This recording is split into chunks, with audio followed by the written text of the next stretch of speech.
It's from the imperfection as a human being. Now we have some of the clients who actually want to come up and give their testimonials. The names are far too many, so we chose to pick one or two or three. And I'm very humbled to be up here to share my HAJJ experience with you. For me to do that correctly, I'll have to go back to the beginning. And that started with Dar es Salaam office in New York City. The entire staff were very responsive and very courteous to me anytime I called with any simple question. And that to me meant a lot. When we arrived here in Medina, there was a brother who was standing in front of me, and I was a little lost. I needed a phone to call my husband to let him know that I was here safely. And without even thinking, handed me his phone, and the brother is sitting right there. He handed me his phone so that I could call my husband and let him know that I was here safely. Secondly, I was paired up with a wonderful sister that made me not miss home. I could never have asked for anything more. Sister Samina, where are you? You are my sister for life, and I love you very much, and I mean that from the bottom of my heart. Dar es Salaam was not a second choice for me, it was the first choice, because before I was called for Hajj, I was doing a little research through my offices, and there was nothing for me to compare Dar es Salaam with. Secondly, I'm a member of ISCJ in New York City, I'm in New Jersey, I'm sorry. I called my Imam's office, Imam Shibley, and I was told Dar es Salaam, and that's what I went with, and I'm very, very happy I did that, and thank you very much for all your services. Assalamu alaikum. My journey started in February when I decided to do Hajj, and that night was a very special night for me. I'm very emotional, so I've never spoken in an audience, but I just want to share my feelings, how special I feel. This was a very, very special journey that I'll never, ever forget in my life. All the people I met, each and every one of you.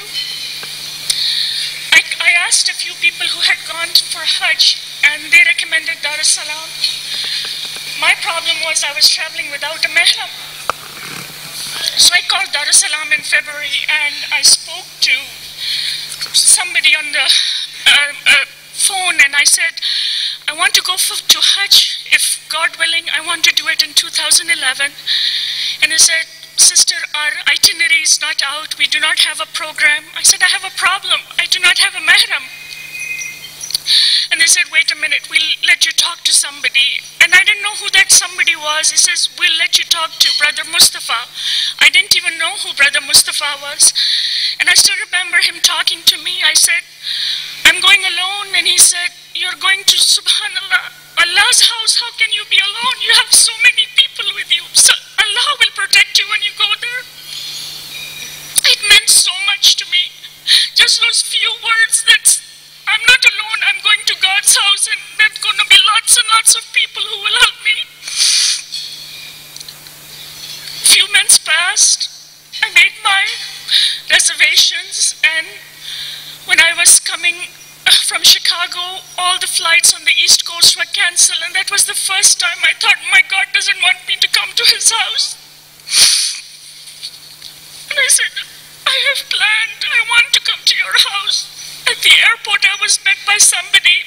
They said, are you from Dar es Salaam? I said, yes. He took my passport. And after that, it has been effortless. Thank you so much, Dar es Salaam. Thank you so much, Brother Mustafa. Thank you, all the volunteers. I didn't realize this organization is run by wonderful volunteers. Everybody had a smile. All us Hajis, we have hardly slept 3-4 hours in a day. We were constantly calling these volunteers, not a single complaint. Always smiles on their faces. I just want to share one story. When we were coming back from Mina to Makkah to do our final tawaf, Tawaful Wida, I saw a volunteer who was pushing a lady in a wheelchair. Her luggage, his luggage, he was pushing in the heat. I looked at him, I said, do you need any help? And he looked at me, he says, no, I don't need any help. I'm helping these people. This is enough for me.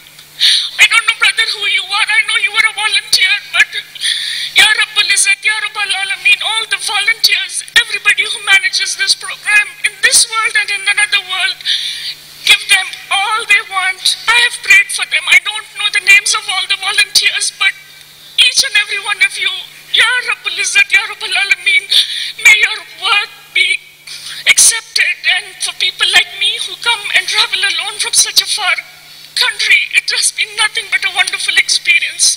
My roommates, they had mahrams, they took me along, they made me do tawafs, they would look for me that I wouldn't get lost. And I have nothing but to say thank you, Dar es Salaam, thank you, each and every Haji, and Hajj Mabrur to all. That's all I have to say.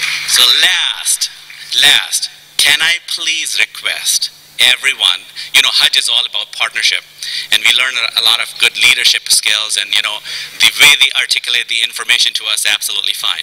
But you know what, they deserve something special.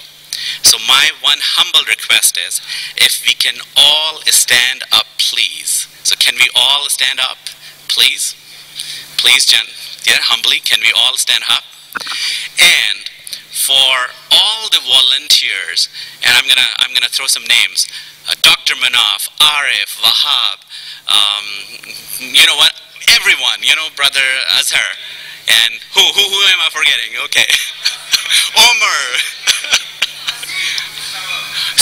Saiba, definitely, and everybody. That's why I didn't want to say the names, Saiba. Anyways, you know what? Just to appreciate their hard work, they made their lives very tough to please and assist us to make our Hajj pleasure and successful. And you know what? I want you to join your hands and put your hands together for all of them for at least 30 seconds. Let them see how much we appreciate them. So everybody,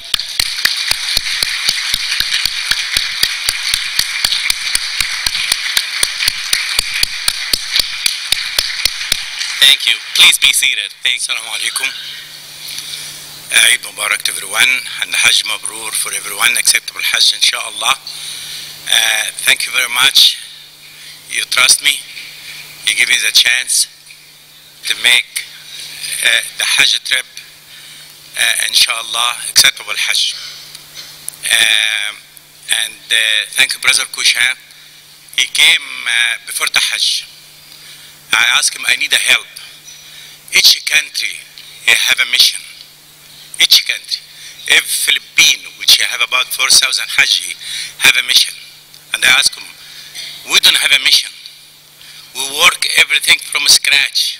We need a help. Okay? And really, that's the first time that somebody from the American Council came and visit the Mutawaf, visit the Muassasa, and requesting to be some kind of communication in the future to make sure, okay, we get the best.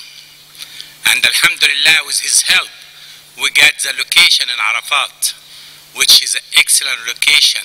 He called me every single day. Did you get the location? Did you get the location? I say, I'm just waiting. I don't want to complain to Saudi, but promise me, inshallah. But alhamdulillah, with his, and every time I go to the Muassasa and the Mutawaf, I tell him, the people in the embassy ask for the location, and people start, really see the pressure, and alhamdulillah, we get, alhamdulillah, good location, which much better from any year, and very close to the station, and plus that, thank you very much, and he's willing, inshallah, in the future, to be working and contacting and visiting and requesting from Mutawaf and Muassasa to get the best for American Haji. And thank you very much, and really appreciate that. Thank you. Assalamu alaikum, and whatever who's traveling today, have a good trip inshallah and safe one. Assalamu alaikum.